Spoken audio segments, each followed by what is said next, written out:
റസൂല് പറയുകയാണ്, നിന്റെ വീടിന്റെ അകത്ത് സമാധാനം വേണമെങ്കിലോ, നിന്റെ വീടിന്റെ അകത്ത് സന്തോഷം വേണമെങ്കിലോ, അല്ലാഹു നിനക്ക് സന്തോഷമുള്ള ജീവിതം തരണമെങ്കിലോ നീ അല്ലാഹുവിന്റെ ഖുർആൻ പാരായണം ചെയ്യണേ.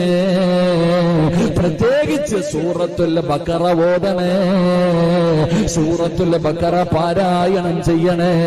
അല്ലാഹു ആകാശത്തെയും ഭൂമിയെയും സൃഷ്ടിക്കുന്നതിന് കൊല്ലങ്ങൾക്ക് മുമ്പ് അല്ലാഹുവിന്റെ അടുക്കൽ ഒരു കിതാബ് ഉണ്ടായിരുന്നു.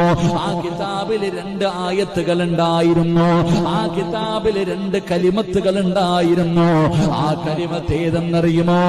അല്ലാഹുവിന്റെ വിശുദ്ധമായ ഖുർആൻ സൂറത്തുൽ ബഖറ. ആ ബഖറയിലുള്ള 2 ആയത്തുകളാ. ഏതെങ്കിലും ഒരു വീടിന്റെ അകത്ത് ആ 2 ആയത്തുകൾ പാരായണം ചെയ്താൽ പടച്ചവനെ 3 ദിവസം ഇബ്ലീസ് ആ വീടിന്റെ അകത്ത് കടക്കില്ല എന്ന് ആദരവായ പ്രവാചകൻ നബി മുഹമ്മദ് മുസ്തഫ സല്ലല്ലാഹു അലൈഹി വസല്ലം 2 ആയത്തുകൾ സൂറത്തുൽ ബഖറയിലുള്ള 2 ആയത്തുകൾ അല്ലാഹു പാരായണം ചെയ്യാൻ ഭാഗ്യം തരുമാറാകട്ടെ. ഏതാണ് ആയത്ത്? ഏതായത്ത്? ആയത്തുൽ കുർസിയും ആമന റസൂൽ. ഈ 2 ആയത്തുകൾ, ഈ 2 ആയത്തുകൾ ഏത് വീടിന്റെ അകത്ത് പാരായണം ചെയ്യുന്നു? എത്ര ദിവസം?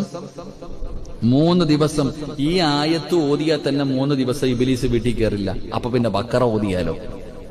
ഖുർആനിൽ 114 സൂറത്തുകൾ ഉണ്ടായിട്ട് അള്ളാഹു ഈ പശു എന്ന് പറയുന്ന ആ ഒരു സൂറത്ത്, ആ സൂറത്തിന്റെ പേരെന്താ? ബഖറ എന്ന് പറഞ്ഞ എന്താ?